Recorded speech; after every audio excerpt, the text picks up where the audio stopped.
데이 4 십자가의 기도. 기도로 시작하기. 주님, 남편을 위해 기도합니다. 그의 하루를 축복하시고 기름 부어주시기를 원합니다. 남편에게 보호의 장막을 치시고 안전하게 지켜주세요. 그가 진리의 말씀을 듣지 못하도록 방해하는 것이 있다면 모두 제거해 주세요.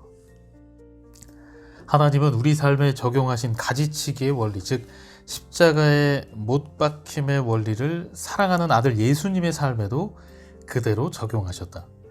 세상을 향한 아버지의 온전한 사랑을 보여주시려고 예수님은 생명을 바치셔야 했다.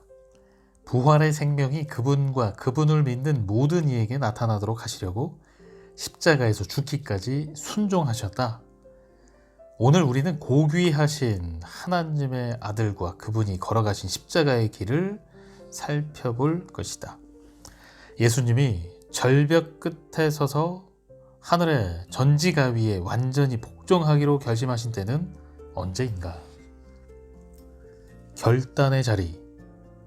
예수님을 따라 십자가의 길로 가겠다는 결단을 내리기란 결코 쉬운 일이 아니다. 아마 지금까지 했던 일 가운데 가장 도전적인 것일지도 모른다. 그 길을 가려면 큰 고통을 감내해야 한다. 그 길은 아주 값비싼 대가를 지불해야 한다. 그 길은 당신의 생명을 요구한다. 십자가의 길. 육신의 이기적인 본성을 가지고 십자가로 나아가는 것은 단 한 번으로 그치는 일이 아니다. 이는 하나님을 온전히 알고 싶어하는 모든 신앙인이 평생 계속해야 하는 생활 방식이다. 나의 십자가 여정은 대부분 어머니 역할과 관련된 영역이었다. 내 삶에서 처음으로 십자가를 깨닫게 된 것은 불임이라는 고난을 통해 주님의 십자가가 나를 막아섰을 때였다. 주님 앞에 머리를 숙이고 자녀를 갖는 권리를 포기하며 그분의 주권에 내 자신을 맡겼을 때, 그때가 바로 내 삶을 십자가에 못 박는 순간이었다. 그리고 첫 아이를 놓아주어야 했을 때 다시 십자가가 내 길을 막았었다. 그때는 아이를 위해 결정을 내릴 권리를 포기하고 그 아이를 주님의 손에 맡겨야 했다. 또다시 십자가에 못 박히는 경험이었다. 그 이후 하나님이 우리 부부를 인도네시아로 부르셨을 때 다시 한번 십자가를 대면했다. 그분의 부르심을 따르려면 소중한 세 딸과 사랑스러운 손주들과 이별해야 했다. 18개월이라는 긴 시간이 흐른 뒤에야 휴스턴의 고향집으로 돌아올 수 있었다. 미국 생활에 막 적응하려던 찰나 하나님은 다시 우리를 호주 퍼스로 부르셨다.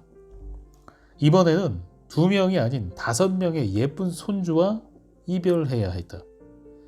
이 글을 쓰는 이 순간 3명의 손주가 더 생겨서 9살도 채 되지 않은 손주가 총 8명이다. 우리는 서로 15,000km 이상 멀리 떨어져 있다. 전 세계를 돌면서 우리는 모든 면에서 성장했고 사역의 기회도 놀랍게 확대되었지만 하나님의 부르심에 순종하기 위해 많은 대가를 치러야 했다. 십자가로 가는 여정은 늘 고통스러웠다.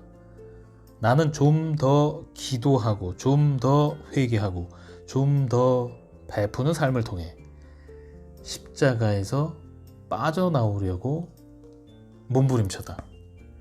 하나님이 나를 고치실 필요가 없도록 스스로 고쳐보려고 애쓴 적도 있었다.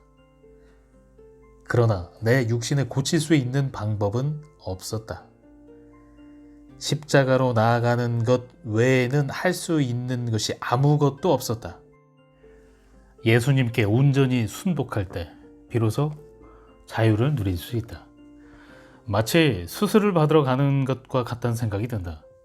의사가 수술을 해야 한다고 말할 때는 그다지 대수롭지 않게 여기지만 막상 수술 날짜가 다가올수록 점점 두려워지기 시작한다.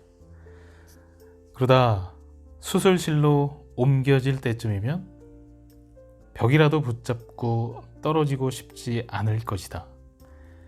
그러나 일단 그 과정에 나를 맡기고 나면 치유가 시작된다는 것을 안다. 나으려면 아픈 곳을 도려내도록 의사에게 몸을 맡겨야만 한다. 우리는 예수님을 따라 십자가의 길을 걸을 수도 있고 육신을 따라 죽음의 길을 걸을 수도 있다. 잠시라도 육신과 동행하는 길을 선택한다면 육신은 우리 마음을 병들게 할 것이다. 육신은 언제나 썩어서 악취를 풍기기 시작한다. 썩은 육신은 악취를 풍긴다. 그것은 붙들고 있을 가치가 전혀 없다. 나는 십자가의 길에 좀 더 즉각적으로 순종하는 법을 배우고 있다. 무언가가 나를 가로막을 때 내 길을 가지 못할까봐 초조해진다면 나를 가로막는 그것이 바로 십자가라는 사실을 매일 조금씩 깨달아가고 있다. 그렇다면 나는 결정을 해야 한다. 절벽에서 뛰어내려 하나님의 품에 안길 것인지 스스로 만들어낸 연약한 안전지대에 그대로 머물러 있을지 결정해야 한다. 십자가를 이해하는데 여명이 비치기 시작하는가? 십자가가 자녀 양육과 삶의 모든 영역에 적용되는 원리로 보이는가? 속을 썩이며 힘들게 하는 자녀가 있는가? 예수님은 어떤 육신의 유형을 보여주시는가? 교만한 육신인가? 통제하려는 육신인가? 두려움의 육신인가? 엄마가 부르는데도 순종하지 않는 자녀가 있는가? 예수님은 당신 안에 있는 어떤 유형의 육신을 드러내 주시는가? 수동적이고 두려워하는 육신인가? 아니면 사람들을 만족시키려는 육신인가? 아니면 게으른 육신인가? 관심을 끌기 위해 아픈 채 하거나 징징거려서 짜증스럽게 하거나 낙제 점수를 받아오는 자녀가 있는가? 예수님은 당신에게 어떤 육신의 모습을 보게 하시는가? 자기중심적이고 자신에게만 열중하는 육신인가? 아니면 반대로 과잉 보호하는 육신인가? 자녀가 죄를 짓거나 육신적인 행동을 하는 게 모두 부모 탓은 아니다. 아이에게도 자유의지가 있기 때문이다. 아이가 직접 하나님 앞에서 책임져야 한다. 당신이 아이의 손을 잡고 하나님 앞에 설 수는 없다. 부모가 하나님 앞에서 책임을 져야 하는 건 자녀의 행동에 대한 부모의 반응이다. 친구들이 있는 자리에서 아이가 대놓고 버릇없이 굴며 곤혹스럽게 할 때 선택해야 한다.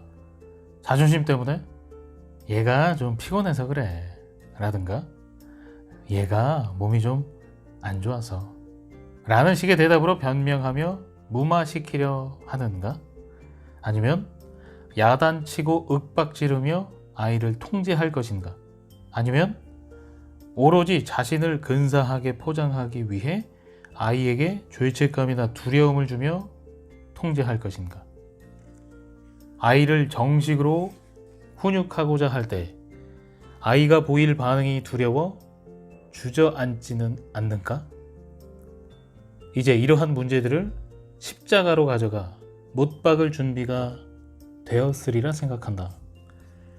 그래서 예수님의 생명이 우리를 통해 성령 안에서 자녀들과 연결될 수 있도록 도울 준비가 되었으리라 생각한다. 예수님의 생명이 우리를 통해 흘러 넘쳐야 아이들을 성령으로 훈육할 수 있다. 10대 아이로 인해 좌절하고 있다면 성령 안에서 아이에게 합당한 경계를 제시할 수 있다. 나는 당신을 위해 기도하고 있다. 부모가 되는 게 얼마나 힘들고 벅찬 일인지 나도 경험했기 때문에 잘 안다. 우리는 하늘 아버지가 우리를 위해 준비하신 매우 중요한 가르침을 받고 있다. 하나님은 어떤 부모와 자녀가 만날 때 서로의 육신이 드러나는지 정확히 아신다. 하나님은 그 육신에 그분의 생명이 부어지기를 원하신다. 예수님께로 오라. 절벽에서 뛰어내려 참된 자유와 진정한 생명이 시작되는 예수님의 품에 안기라. 기도로 마치기. 자신의 힘으로 살아온 자의 기도. 하나님 아버지, 제가 지금까지 제 힘으로 버텨왔으며 스스로의 노력으로 그리스도인의 삶을 살아가려 했음을 고백합니다. 친밀한 관계를 구하거나 재산을 늘리고 사람들에게 좋은 인상을 주려 애씀으로 제 사랑의 양동이를 채우려 했습니다. 이제 제 스스로의 힘과 노력들을 포기하고 저의 삶을 당신의 손에 온전히 맡깁니다.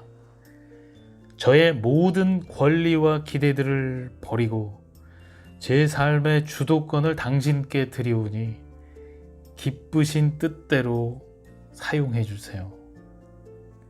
제가 그리스도와 함께 십자가에 못 박혔다는 말씀을 믿습니다.